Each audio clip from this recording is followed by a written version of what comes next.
हाय, आपका स्वागत है हमारे क्लास 9 के एसएसटी के chapter 1 India size and location के पार्ट 1 में। India is one of the ancient civilizations in the world. It has achieved multifaceted socio-economic progress during the 5 decades. It has moved forward, displaying remarkable progress in the field of agriculture, industry, technology, and overall economic development. India has contributed significantly to the making of world history. Bharat पूरी दुनिया में प्राचीन सभ्यताओं में से एक है। पिछले 5 दशकों में इसने बहुमुखी सामाजिक आर्थिक तरक्की हासिल की है।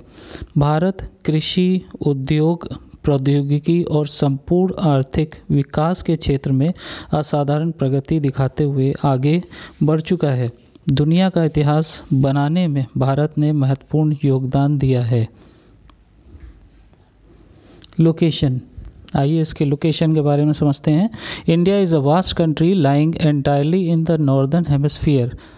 Figure 1.1 the main land x tends between latitudes 8 degree 4 minute north and 37 degree 6 minute north and longitude 68 degree 7 minute east and 97 degree 25 minute east.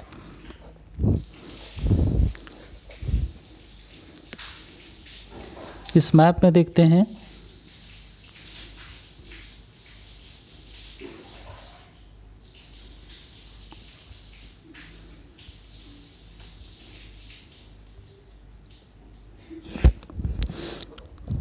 Bharat एक विस्तृत देश है। ये पूरी तौर से दुनिया के नॉर्दर्न हेमिस्फीयर यानी उत्तरीय गोलार्ध में है, जैसा कि आप फिगर 1.1 में देख सकते हैं। इसका मुख्य भाग लैटिट्यूड्स 8 डिग्री 4 मिनट उत्तर और 37 डिग्री 6 मिनट उत्तर में और लॉन्गिट्यूड 68 डिग्री 7 मिनट्स ईस्ट और 97 डिग्री 25 मिनट ईस्ट में फैला है। The Tropic of Cancer 23 degree 30 minutes north divides the country into almost 2 equal parts. To the southeast and southwest of the mainlands lie the Andaman and Nicobar Islands and the Lakshadweep Islands in Bay of Bengal and Arabian Sea respectively. Find out the extent of these groups of islands from your atlas. 23 degree 30 minutes north में tropic of cancer देश को लगभग 2 बराबर हिस्सों में बांटते हैं। इसकी मुख्य भूमि के साउथ ईस्ट और साउथ वेस्ट में बे ऑफ बंगाल में अंडमान एंड निकोबार आइलैंड्स और अरेबियन सी में लक्षद्वीप आइलैंड स्थित है। अपने एटलस से इन आइलैंड के समूहों का फैलाव ज्ञात करो। आइए अब आते हैं इसके साइज पे। The land mass of India has an area of 3.28 million square kilometre. India's total area accounts for about 2.4% of the total geographical area of the world. From figure 1.2, it is clear that India is the 7th largest country of the world. India has a land boundary of about 15,200 kilometers and the total length of the coastline of the mainland, including Andaman and Nicobar and Lakshadweep, is 7,516.6 kilometers.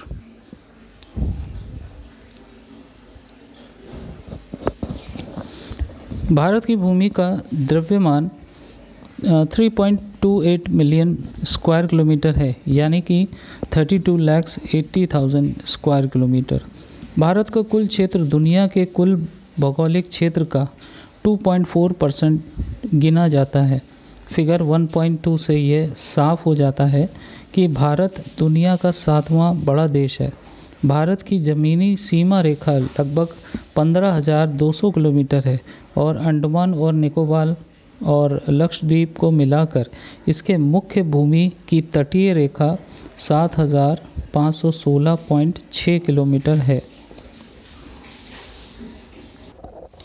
India is bounded by the Yangfold Mountains in the northwest, north and northeast. South of about 22° north latitude, it begins to taper and extends towards the Indian Ocean, dividing it into two seas, the Arabian Sea on the west and the Bay of Bengal on its east. Bharat north west, north और north east में यंगफोल्ड mountains से घिरा है। यंगफोल्ड mountain वो नए पहाड़ होते हैं जो अर्थ क्रस्ट के ऊपरी भाग की लेयर्स के फोल्ड होने से बनते हैं। दक्षिण में लगभग 22° नॉर्थ लैटिट्यूड से ये नीचा होता गया है और इंडियन ओशन को दो भागों में बांटता हुआ फैला है। एक भाग पश्चिम की तरफ अरेबियन सी और दूसरा भाग पूर्व की तरफ बे ऑफ बंगाल कहलाता है। Look at figure 1.3 and note that the latitudinal and longitudinal extent of the mainland is about 30°. Despite this fact, the east-west extent appears to be smaller than the north-south extent. Figure 1.3 में देखो और note करो कि मुख्य भूमि का latitudinal और longitudinal फैलाव लगभग 30° है। इस तथ्य के बावजूद पूर्व पश्चिम का फैलाव उत्तर दक्षिण के फैलाव से छोटा दिखता है। From Gujarat to Arunachal Pradesh, there is a time lag of 2 hours. Hence, time along the standard meridian of India, 82°30' east, passing through Mirzapur in Uttar Pradesh, is taken as the standard time for the whole country. The latitudinal extent influences the duration of day and night as one moves from south to north. Gujarat से अरुणाचल प्रदेश में 2 घंटे का समय का अंतर है, इसलिए भारत का स्टैंडर्ड मेरिडियन जो कि 82°30' ईस्ट में है और जो उत्तर प्रदेश में मिर्ज़ापुर से होकर गुजरता है का समय पूरे भारत का स्टैंडर्ड टाइम माना गया है।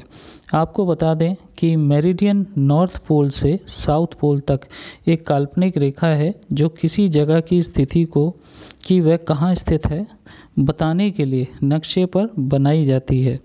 लैटिट्यूड का विस्तार दिन और रात के अंतराल को प्रभावित करता है, जैसा कि यह दक्षिण से उत्तर की तरफ जाता है। India and the world.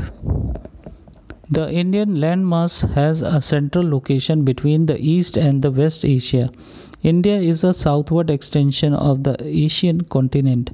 The trans-Indian ocean routes which connect the countries of Europe in the west and the countries of East Asia provide a strategic central location to India. Note that the Deccan Peninsula protrudes into the Indian Ocean, thus helping India to establish close contact with West Asia, Africa and Europe from the west coast and with Southeast and East Asia from the eastern coast. No other country has a long coastline on the Indian Ocean as India has, and indeed India's eminent position in the Indian Ocean, which justifies the naming of an ocean after it.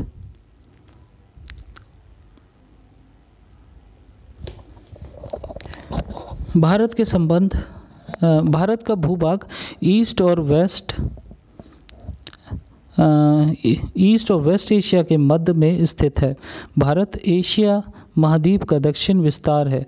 Trans Indian ocean routes यानी कि वह समुद्री मार्ग जिसे विदेशी लोग पानी के जहाज़ों द्वारा भारत की यात्रा के लिए उपयोग में लाते हैं, जो पश्चिम में यूरोपीय देशों को और पूर्वी एशियाई देशों को जोड़ता है, भारत का महत्वपूर्ण मध्य स्थान देता है। नोट करें कि डेक्कन पेनिनसुला हिंद महासागर में बड़े हुए होने के कारण पश्चिम तट से पश्चिम एशिया, अफ्रीका और यूरोप तथा पूर्वी तट से साउथ ईस्ट और पूर्वी एशिया से निकटतम संबंध बनाने में सफल हुआ है। किसी भी दूसरे देश के पास हिंद महासागर में इतनी लंबी तटीय रेखा नहीं है जितनी भारत के पास है, और वास्तव में हिंद महासागर में भारत की एक श्रेष्ठ स्थिति है जो इंडियन ओशन को भारत का नाम देने को उचित ठहराता है।